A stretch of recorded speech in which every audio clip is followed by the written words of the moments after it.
Today I want to start with a shout out to my amazing cover designer Jessica Grayson, who designed the cover for the Tales of Tealis series, but today we're talking about Courage and Corruption.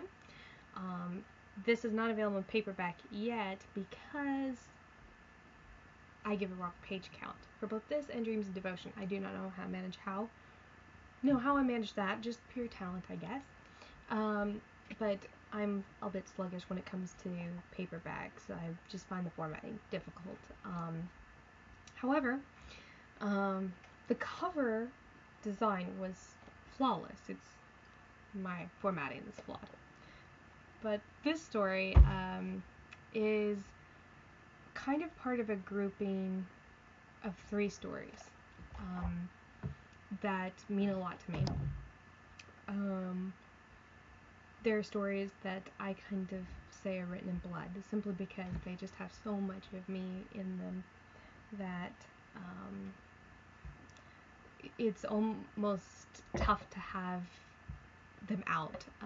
Dreams and Devotion more so than Courage and Corruption, but when you put a lot of your heart into one book, you almost want to hold it close and just like, don't say anything bad about this one.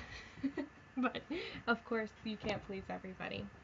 This story, like I said, is what I call in a grouping of it's kind of part of a grouping of 3 that I wrote in 2016. I'd been dealing with a lot in 2015, and I took a month off and I wrote Courage and Corruption, and I wrote Dreams and Devotion, and then a few months later I wrote Escape and Endurance. But all 3 of those were me processing various things that I had been dealing with. And Courage and Corruption is a little bit different for me. I have 2 siblings that are at each other's throats. And I typically don't like writing books where siblings are at odds. There's plenty of those books out there, and I think that we need a lot more books with siblings who like each other in them, personally. But obviously, not all siblings get along, and this story is kind of a reimagined version of an earlier story I did. But this one has some distinct differences. The thing about this book is about some kids who are sent away to get away from the coming war. Tealis is kind of in a very unstable point. Spoiler alert for those who have not read Brothers in Betrayal. But King John is not doing well, and he and Brianna never had children. And so there's a lot of talk about who will take over, and a lot of fear about the future. And so Catherine and her siblings are going to be sent into the mountains to my favorite castle in all of Tealis, which is Corway. But right before they leave, Christopher acts very immaturely, and his father sends him too. And there's a lot of angst in this book. It's one of those a lot of people find irritating at first, which is understandable. There's just because Catherine and Christopher are not very likable at the beginning. They're upset at each other. They're unreasonable. They're both dealing with a lot of emotions, a lot of hurt, and yet so often we find ourselves in those situations whether we're the people that are unlikable or facing people that are unlikable and unreasonable.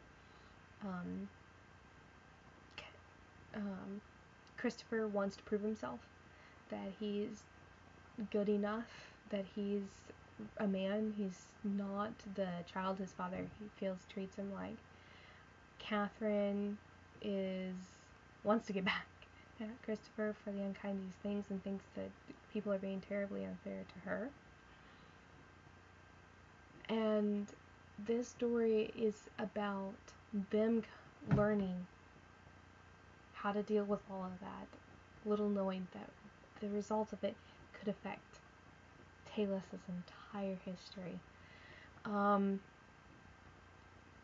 I'm fairly soon. There's actually going to be a short story that's actually a bridge between Adventures in Adversities and this book. The title is going to be Ceaseless. So watch, because I think you're going to be very happy because it should be out this week. I'm really excited about that. I've spent a lot of time editing it the last couple of weeks because it's needed a lot of work, but I'm really excited. My sister Michaela did the cover for it. But even without that, this book is very understandable. But I think one of the things I love about this story is that even within this story there are several smaller stories, because they go to stay with a storyteller uncle who tells them a little bit of stuff that happened between Brothers in Betrayal and Courage and Corruption, kind of Brianna and John's story. Some of the history of Coroway Castle, especially some stuff that happened after William of Adventures in Adversities was taken away. So you get kind of glimpses into the history of Tealis, especially the history of the royals and the history of Coroway, but also you get a sense of just the culture, and plus it's really fun because I had Catherine and Christopher have a little sister and brother, just having fun with kids, and just there were some very fun elements to it, and like I said, Coroway Castle is my favorite. The setting itself is enough to inspire me. It's like in the mountains by a lake, and I really enjoyed the setting. So Courage and Corruption can actually be read on its own as part from Adventures in Adversities and Brothers in Betrayal, like most of the Tales of Tealis will be. Of course, there are some things that will be spoiled, or that will maybe be a little less understandable because of the lack of the first two books. However, so these are supposed to be self-contained stories so that you can pick up at any point, especially because some stories are gonna, Adventures in Adversities might not hold any appeal to you, but this one does. So you can pick up Courage and Corruption on Kindle. In fact, you can pick up for free today. So if you'll just look below, you'll get the link. Have a blessed day.